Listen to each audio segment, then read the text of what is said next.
Сайн байцгаана уу? За өнөөдөр бид хоёр бас дахиад нэг амьсгийн бодит түүхийг ярих гэж байна.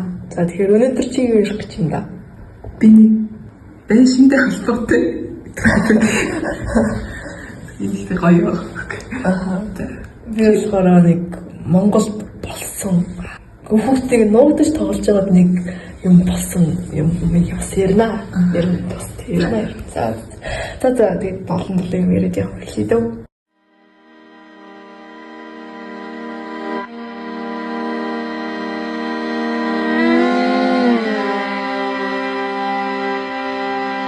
Би эмэгтэй нэ. За би эмэгтэй намайг 16 настай байхад зуны амралт эхэлж зуныг яаж өнгөрүүлэх вэ гэсэн бодолтой ахтан байтал 7 сар боллоо.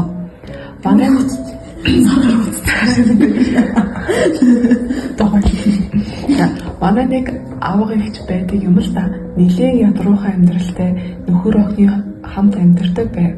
Өөрсдийн гэсэн гэр орон байхгүй гэр хорооллоор туризмын байрнууд л хэсэж амьдардаг байсан. Тэр үед охиноо төрүүлээд удаагүй 5-6 сар л хүрч байсан байх. Тэр зун амьдарч байсан гэрээсээ дахин нүүж гэр хороололд нэлийн дээшээ өсөж явдаг уулын орой дээр шахуу газар тэг нэг байшин түрээслэхээр болсон юм. Тэр хашаан дотроо 2 байшинтэй. Тэр хоёр нь залгаа хамаараад тусгаарлагдсан. Гэхдээ тэр хажуу байшинд нь яг юу байдгийг мэддэхгүй түгжээтэй цонхон скотчтэй байсан л санагдаж байв. Авга ихчийн нөхөрч эхнэр хүүхдэд тэжээхийн тулд хөдөө барилгын ажил 5-6 хоногоор байнга явдаг. Тэр байшинд ороод удаагүй байхад нөхөр нь хөдөө ажилдаа явдгаараа явах болж ихч нэлэх охинтойгоо хоёулахнаа үлдвэ.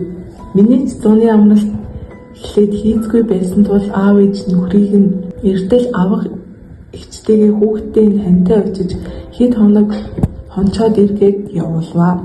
Эхний оцсон өдөр тэр байшиныг хэл муухай хятад хий загвартай санагдсан. Гал тогоондоо нэг том талтай 2 өрөөнийхөө голд гүйдэг модон хаалгатай. Өдөр нь ихч дэлгүүрдэл гарчаад ирээ анид дүүгээ харж байгаарай гэд гараад явваа.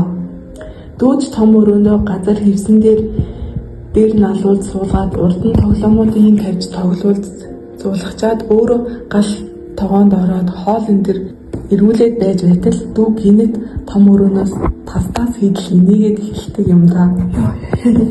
Би ч огцом гайхаа том өрөө лүүгээ хартал дүү өөртөө энэ хүн тоглоод эрхлүүлээд байгаа юм шиг гарын сарвалцаад хоосон газар руу энийгээд сууж байдаг юм да. Пал хийгээл шоконд ороод дүүгээ тэрвэд аваад гадаа наранд гараад хашаанд ихчийг эртэл хүлээгээд суучглаа. Ихчийг ирэхэд даанч хэлж чадсангүй ороод удаагүй байшингийн янз бүрээр хилээд айлгачхан л гэж бодоод. За 2 дахь өдөр нь ингээд өдөр дуусч орой унтахаар болоод ихчдүү 2 орон дээр би газар доор засаад л онцсон. За шөнийн 2 цагт боллоо. Нэг харсан ихчдүү 2 намд ихч нь унтаж байв. Би ч нойр хүрдэггүй нэг 4 цаг болвоо. Уцаа ухаж байгаад нэг сонсон гал тогоонд яалчгүй хүн алхаад байгаа чимээ гар. Уцаа болоод таг хөшөөд хөвчихлээ. Дотроо бол зүрх дэлбэрчих шахаад байлаа. Удалгүй гинэд хятад хоолны шиг л хур замтлагчны өмнө цэг хийдэл өнгөртөж байсан.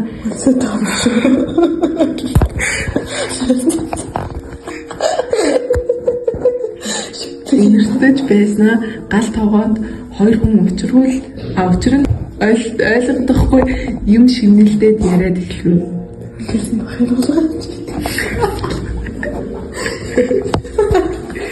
Би нэг модыг тэгчихсэн. Үнхээр их айж хөлс байдгаараа гарч нүднээс нулимс туслахын тэр яхаж мэдлгүй шоконд орсон байтал ихч гинэт босч ирээд гэрлээ хасаагаад анидүү босоорой явъя гэд айсан хоолоогоор хэлээд хөөрхий минь би ч босож ирээд уйлсан. Ихч бас сонсон байж таарсан. Дүүг уйлуулан байж сэрээгээд хамаг хурдаараа хувцлаад уйлалтгааж гарах гэж байтал цонхны гаднаас 3-4 удаа хүчтэй пал хийдэл нүдэв. Би ч тэсэлгүй ойрлож уйллаа. Игтж бас салгалан хурдл гэж ойрлоод бид хоёр унлагны хувцастайгаа дүүгийн хэдэн хувцсыг аваад гараад гүйчихлээ. Үүр цайж тэнгэр туяа татаж байв. Эргэж харалгүй хашаанаас гүйж гараад уул үүд доошоо бид гурав гүйж эхлэв. Игч дүүг тэрвэрчсэн би тортой хувцсыг энд барьчихсан нилийн гүйж байгаа нь арагшаа би хашаа руугаа эргээд тартал хашааны үүдэнд хаалганы гадааныг өндөр эрхтэй хүн бид гурыг явж байна гэсэн шиг араас таг гөлийгөө зогсож байж билээ. Ямар их зөцсөн шар ус босоод л ихчэд хэлж чадалгүй гүгээд л байлаа. Нилийн гүйж засмал зам дээр такси бариадсан ихч манай ээж рүү залгаж уйлж эхэллээ.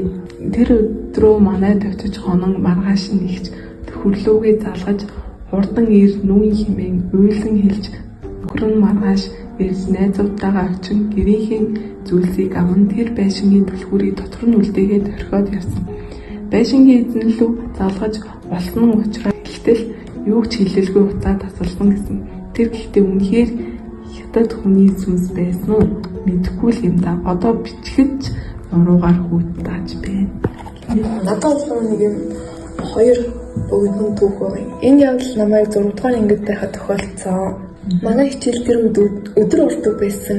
Ягаад ч үлээ багш нар хуралдаад ч үлээ өдөр 3-4 үед тарчихсан. Зум байсан болохоор гадаа бороо зөөлөн шиврээ тэнгэр нэг л бүрхэг байсан.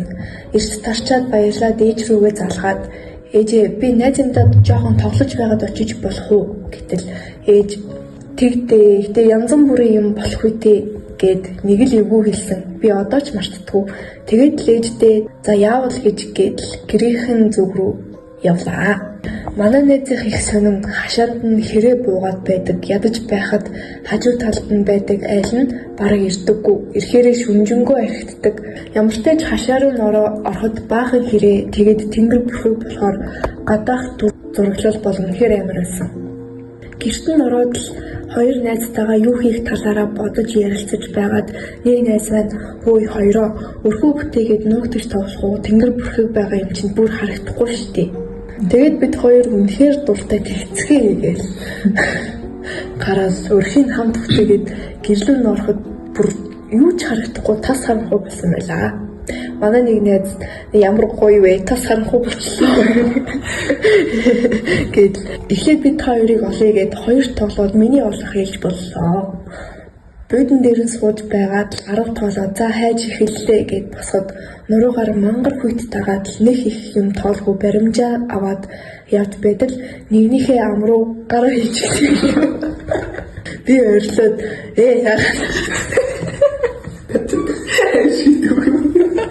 би энэ бол хамгийн амар юм.